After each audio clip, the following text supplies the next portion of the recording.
Küçülen çocuklardan melek çocuklara ne çok şey kaybettik.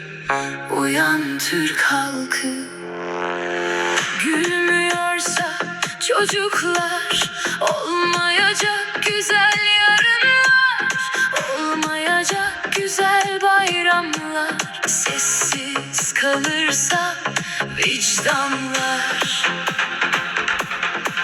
Fikri hür değilse, vicdanı hür değilse, bekleme hiç. gerçeğe taşınmaz düşler. Uyan Türk halkı, uyan artık, karanlığa teslim olma. Çocukların gözlerinde bir umut yak, söndür.